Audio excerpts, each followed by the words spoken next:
అరే చదవాలి కదా స్టేటస్ కో దేని మీద నాగార్జున సాగర్ తెలంగాణ చేతికి గుంజుకున్నాము, సిఆర్పిఎఫ్ పోలీసుల చేతుల్లో పెట్టినాము. బిడ్డ మీరు దీని మీదకి గౌరవ ముఖ్యమంత్రి గారు స్పీకర్ సార్ మీరు మైక్ ఇస్తే ఆ అవకాశాన్ని క్లారిఫికేషన్స్ అడగడానికో లేకపోతే వివరణ ఇచ్చుకోవడానికో ప్రయత్నం చేస్తలేరు. తిరిగి ఆరోపణ చేయడానికి ఆ సభ్యుడు దుర్వినియోగం చేస్తున్నాడు. ఈ సభ ద్వారా తెలంగాణ ప్రజలకు ఒక అంశాన్ని స్పష్టంగా నేను ప్లే చేయదలుచుకున్నాను. 2023-24 government of Telangana policy statement on the demand for grant on irrigation and command area development department for 2023 and 24 demand number so K Chandrashekar Rao chief minister 2023-24 budget ప్రవేశపెట్టినప్పుడు డిమాండ్ ఫర్ గ్రాంట్లో స్పష్టంగా పేజీ నెంబర్ 114లో the state of Telangana has proposed to hand over only the components of the common projects, namely Srisailam and Nagarjuna Sagar in Krishna Basin and Peddavagu medium irrigation project in Godavari Basin. Accordingly, if accepted, the state has to deposit one-time seed money to the respective boards for exercising jurisdiction over above projects in proportionate to the command area under the project in each of the state. KRMB and GRMB have to furnish the detailed proposal in this regard. దీంట్లో స్పష్టంగా 200 కోట్ల రూపాయలు వాళ్ళు స్పష్టంగా దీనికి నిధులు కేటాయించడం జరిగింది.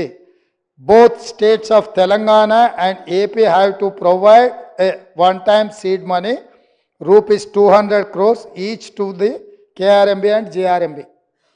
స్పష్టంగా గోదావరి రివర్ మేనేజ్మెంట్ బోర్డ్, కృష్ణానది రివర్ మేనేజ్మెంట్ బోర్డు ఈ ప్రాజెక్టులు అప్పజెప్పిన తర్వాత వాటిని నిర్వహించడానికి 200 కోట్లు కృష్ణానది నిర్వహణ కోసం, 200 కోట్లు గోదావరి నది నిర్వహణ కోసం చంద్రశేఖరరావు గారు ముఖ్యమంత్రిగా సాగునీటి పారుదల శాఖ మంత్రిగా 2023 బడ్జెట్లో ప్రవేశపెట్టిన డిమాండ్ ఫర్ గ్రాంట్స్. ఇంత స్పష్టంగా అప్పజెప్పడానికే కాకుండా నిధులు కేటాయించి అప్పుడు ఎవరయ్యా ఆర్థిక మంత్రి? వారే. ఏ పాపం చూసినా, ఏ పాపం ఎత్తికినా అది సాగునీటి పారుదల పాపాలు ఎత్తుకుతే వీరే కనిపిస్తారు, అది ఆర్థిక శాఖలో పాపాలు ఎత్తుకుతే వీరే కనిపిస్తారు. ఈ పాపాలకు మొత్తం ఆ పాపాల భైరవుడే కారణము.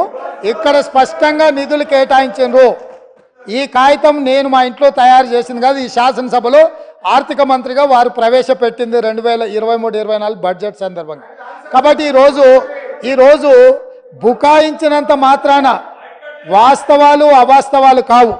నేను తమరి అనుమతితోనే మా మంత్రి ఉత్తమ్ కుమార్ రెడ్డి గారికి నేను విజ్ఞప్తి చేస్తున్నా, 12 తారీఖు నాడు ఈ కృష్ణానది జలాల మీద పూర్తి స్థాయిలో చర్చకు వారు ముందుకు రావాలి. మీరు తమరు కూడా దయచేసి అనుమతి ఇవ్వాల్సిందిగా నేను విజ్ఞప్తి చేస్తున్నా అధ్యక్ష.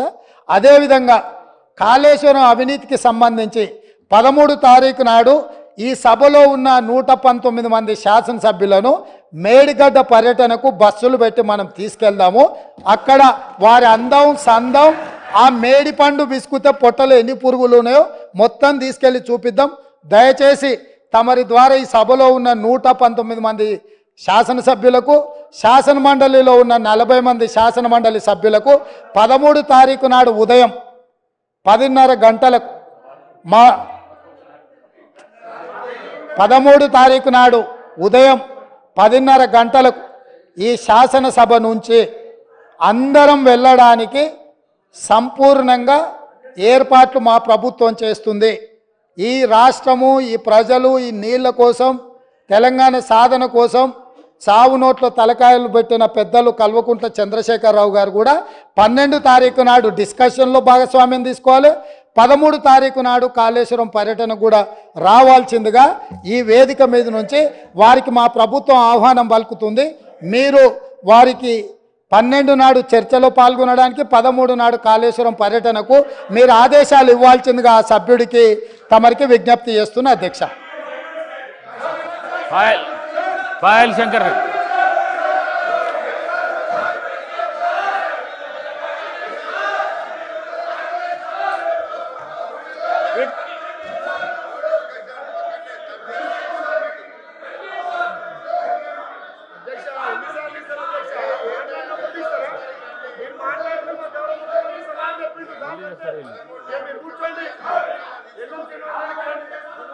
హరీష్ రావు గారు మాట్లాడు.